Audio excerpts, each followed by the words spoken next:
I got so much motherfucking design on right now. Break it down, bring it back, make it clap. I got 3 old thoughts, new guap, where that dick bitches on my line, and you know they come strapped. Hold up, what it not, 45, scope it cash like whoa. How you fucking with these hoes up?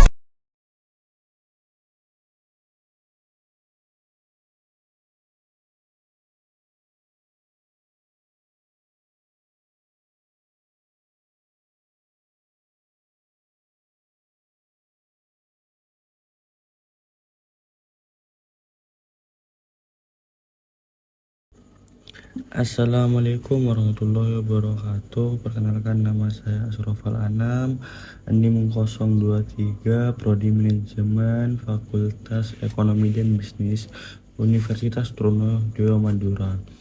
Pada pertemuan kali ini saya akan menjelaskan tentang telaah pustaka.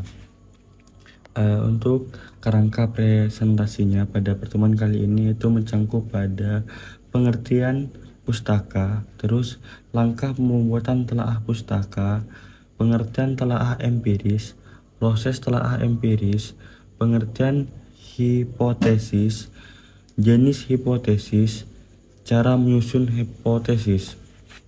Yang pertama yaitu pengertian kajian pustaka. Kajian pustaka adalah kumpulan teori yang didapatkan dari berbagai macam sumber yang akan digunakan sebagai bahan rujukan dalam melakukan kegiatan penelitian atau membuat karya tulis ilmiah.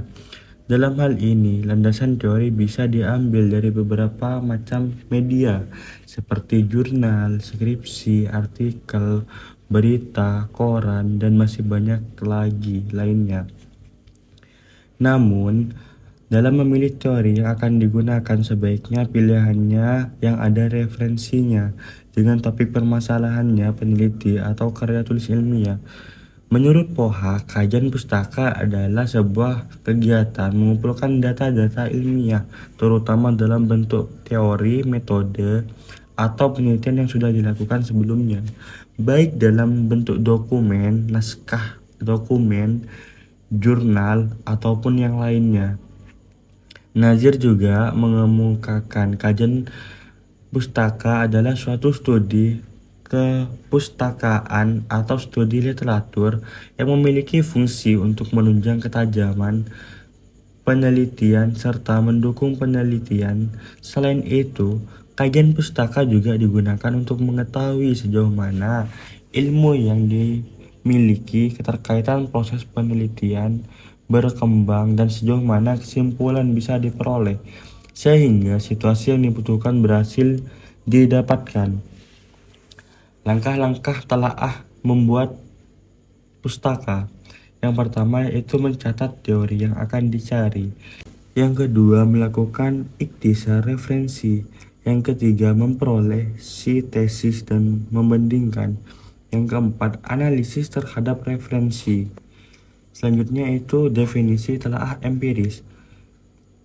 Telaah empiris atau kajian empiris adalah kajian yang didapatkan dari penelitian yang telah dilakukan sebelumnya oleh peneliti lain. Kajian empiris juga dapat didefinisikan sebagai hasil penelitian berupa observasi ataupun percobaan terdahulu yang mengemukan beberapa konsep yang relevan dan terkait dengan penelitian yang dilakukan. Bagaimana proses telaah empiris? Yang pertama yaitu tahapan observasi. Pada tahapan ini dilakukan pengamatan terhadap sesuatu fenomena dan menyelidiki penyebabnya. Yang kedua, induksi. Pada tahapan ini dilakukan perumusan hipotesis sebagai penjelasan umum dari fenomena yang diamati sebelumnya. Tahapan yang ketiga itu tahapan deduksi. Tahapan ini merupakan tahapan eksperimen yang berperan untuk menguji hipotesis. Tahapan yang keempat itu tahapan pengujian. Tahapan ini menjadi proses pengujian hipotesis melalui pengumpulan jenis data penelitian. Tahapan kelima itu tahapan terakhir adalah tahapan evaluasi. Tahapan ini menjadi tahapan interpretasi data dan perumusan teori terkait hasil eksperimen sebagai penjelasan dari fenomena yang diamati. Pengertian hipotesis. Hipotesis adalah dugaan atau pernyataan sementara yang digunakan untuk menyelesaikan suatu permasalahan dalam penelitian yang kebenarannya harus diuji terlebih dahulu secara empiris. Jenis-jenis hipotesis yaitu ada dua. Yang pertama yaitu hipotesis tanpa arah atau dua arah. Hipotesis tanpa arah merupakan rumusan kalimat hipotesis yang berisi pernyataan hanya mengenai adanya hubungan atau hanya adanya perbedaan tanpa menjelaskan arah hubungan di antara variabel yang diteliti, misalnya berarah positif ataupun berarah negatif. Yang kedua yaitu hipotesis searah. Hipotesis searah pada umumnya disusun sebagai pernyataan yang menunjukkan arah hubungan atau perbedaan dari dua variabel yang diteliti. Secara arah mencerminkan hubungan positif ataupun sebaliknya negatif. Semisalnya misal hipotesis penelitian, semakin tinggi motivasi belajar siswa diikuti semakin tinggi prestasi siswa, menunjukkan arah yang positif. Nah, bagaimana cara menyusun hipotesis? Untuk menyusun hipotesis itu ada 4 cara.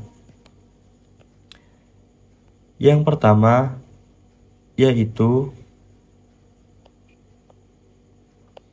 observasi topik masalah. Langkah pertama yang harus dilakukan untuk melakukan observasi topik permasalahan yang akan diangkat sebagai topik penelitian utama kita ada beberapa cara dalam melakukan observasi, yaitu studi lapangan dan wawancara. Nah, paling mudah dan paling enak dengan observasi masalah menggunakan secara studi literatur. Kita bisa membaca hasil penemuan ataupun penelitian sebelumnya dari jurnal, buku di perpustakaan, atau website lainnya.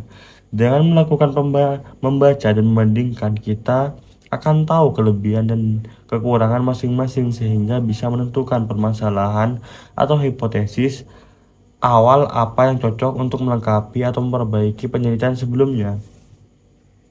Yang kedua yaitu membuat daftar permasalahan. Setelah melakukan observasi yang cukup banyak, lengkap dan juga komprehensif, selanjutnya adalah menyusun semua masalah yang muncul selama observasi.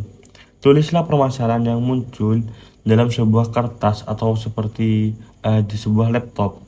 Yang ketiga itu memulai menulis hipotesis. Nah, untuk memulai menulis hipotesis, kenali terlebih dahulu mengenai apa itu satu ho dan ho kosong dalam membuat hipotesis yang baik dan benar. Sebelumnya sudah dijelaskan lengkap dalam 2 artikel penting berikut ini. Silakan lanjutkan pembahasan nomor 4. Yang keempat itu memastikan hipotesis bisa diuji. Langkah terakhir dalam tahapan cara merumuskan hipotesis yaitu memastikan bahwa hipotesis yang kita pilih bisa diuji.